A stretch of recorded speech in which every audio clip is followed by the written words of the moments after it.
சிவகாமியின் சபதம் பாகம் 1 15ஆம் அத்தியாயம். ரதியின் தூது. குதிரை வந்த சப்தம் சிவகாமியின் செவியில் விழுந்தது. குதிரை நின்றதையும் அதன் மேல் வந்த வீரன் இறங்கி தன்னை நோக்கி நடந்து வருவதையும் அவள் உணர்ந்தாள். வருகிறது இன்னார்தாம் என்பதை அவளுடைய நெஞ்சு அவளுக்கு உணர்த்தியது. இருந்தாலும் திரும்பி பார்த்து சந்தேகம் தீர வேண்டும் என்ற ஆவல் அளவில்லாமல் எழுந்தது. அந்த ஆவலை பலவந்தமாக அடக்கிக் கொண்டு சிவகாமி சிலையைப் போல் அசையாமல் நின்று கொண்டிருந்தாள். குமார சக்கரவர்த்தி மாமல்ல நரசிம்மர் கையில் பிடித்த வேலுடன் வந்து சிவகாமியின் அருகில் குளக்கரை படியில் நின்றார். குளத்தின் தெளிந்த நீரில் சிவகாமியின் உருவத்துக்கு பக்கத்தில் நரசிம்மவர்மரின் உருவமும் புலப்பட்டது. அப்போதும் சிவகாமி அவரை திரும்பி பார்க்கவில்லை.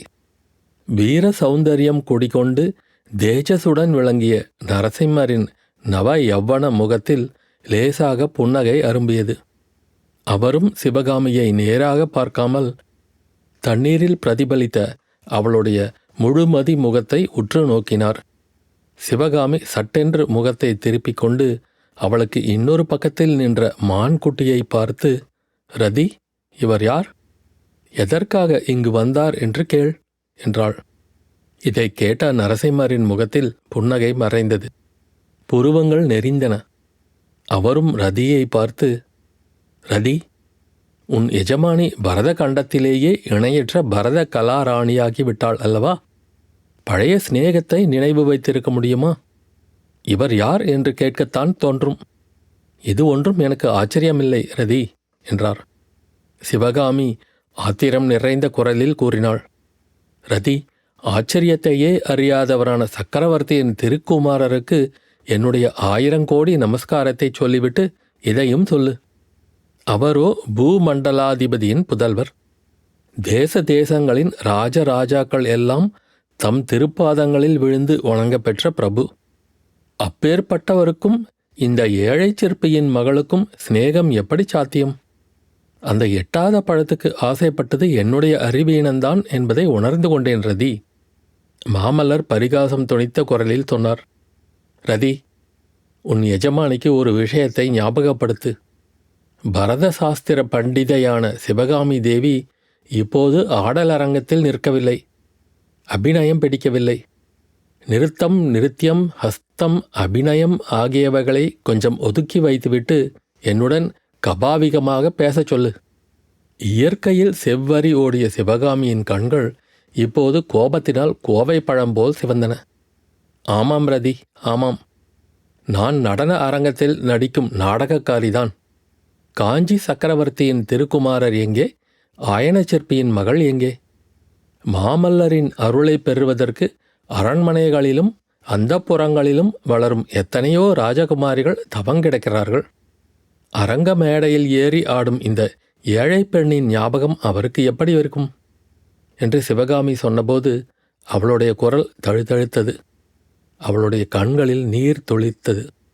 நரசிம்மவர்மர் மனங்கனிந்தவராய் அன்பு ததும்பிய குரலில், சிவகாமி, ஏன் இப்படியெல்லாம் பேசுகிறாய்? இந்த பல்லவ சாம்ராஜ்யத்துக்கு நான் உண்மையில் தலைவனாகும்போது அரங்க மேடையில் சதங்கே ஒலிக்க ஆடும் உன் அழகிய பாதங்களுக்கு அந்த பதவியை அர்ப்பணம் செய்வேன். என் உள்ளம் உனக்கு தெரியாதா என்றார். இதனாலும் சிவகாமியின் மனம் மாறவில்லை. மீண்டும் அவள் மான்குட்டியையே பார்த்தவளாய், ரதி, கதைகளிலும் காவியங்களிலும் புருஷர்களுடைய நயவஞ்சகத்தை பற்றி எவ்வளவோ கேட்டறிந்திருக்கிறேன். ஆனால் அவர்களில் யாரும் காஞ்சி குமார சக்கரவர்த்திக்கு இணையாக மாட்டார்கள் என்றாள்.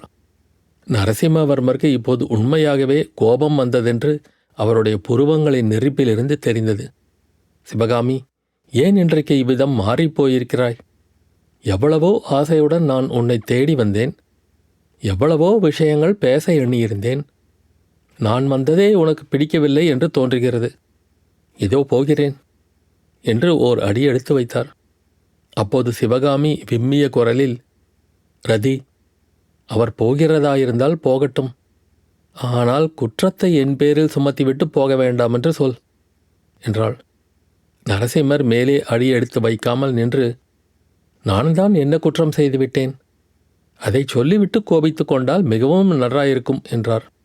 சிவகாமி பெண் சிங்கத்தைப் போல் கம்பீரமாக அவரை திரும்பி பார்த்து, என்னுடைய நடனக்கலையை பற்றி எப்படி எப்படியெல்லாம் பாராட்டி பேசினீர்கள், எவ்வளவெல்லாம் முகஸ்துதி செய்தீர்கள்.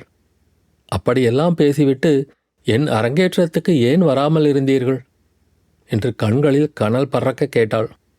நரசிம்மர் கலகலவென்று சிரித்துவிட்டு, இதை முன்னமேயே கேட்டிருக்கக்கூடாதா? நான் அரங்கேற்றத்துக்கு வரவில்லை என்று யார் உனக்கு சொன்னது? மேல் உப்பரிகையில் என் தாய்மார்களோடு உட்கார்ந்து பார்த்து கொண்டுதான் இருந்தேன். அவர்களுக்கு பரத சாஸ்திர நுட்பங்களை பற்றி அவ்வப்போது எடுத்துச் சொல்லிக் கொண்டிருந்தேன். நான் சபையில் நேரில் வந்து உட்கார்ந்தால் ஒருவேளை உன் ஆட்டத்துக்கு பங்கம் விளையுமோ என்று பயந்தேன். அதற்காக இவ்வளவு ஆர்ப்பாட்டமா என்று கேட்டபோது சிவகாமியின் முகத்தில் அதுவரை காணப்படாத மகிழ்ச்சியும் மலர்ச்சியும் தோன்றின. ஆர்வத்துடன் நோக்கி, இதை ஏன் முன்னமே நீங்கள் சொல்லவில்லை என்று கேட்டாள். சொல்வதற்கு நீ இடம் கொடுத்தால்தானே. இன்னும் எவ்வளவோ சொல்ல வேண்டியிருக்கிறது. உன்னுடைய சிம்மாசனத்தில் உட்கார்ந்து பேசலாம் வா என்று கூறி நரசிம்மர் குளக்கரையில் மரத்தடியில் அமைந்திருந்த பலகையை பார்த்தவாறு சிவகாமியின் கரத்தை பிடித்து அழைத்து போக எத்தனித்தார். சிவகாமியோ அவர் பிடித்த கையை சட்டென்று இழுத்து கொண்டு மானை போல் துள்ளி கரை மீது ஏறினாள். அவர்கள் இருவரும் போய் மரத்தடியில் போட்டிருந்த பலகையில் உட்கார்ந்ததை ரதி தலை நிமிர்ந்து பார்த்து கொண்டிருந்தது. இனி நம்முடைய தூது இவர்களுக்கு தேவையில்லை என்பதை தெரிந்து கொண்டது போல் அது குளத்தோரமாக கருகருவென்று வளர்ந்திருந்த பசும்புல்லை மேயச் சென்றது. அத்தியாயம் முடிவு.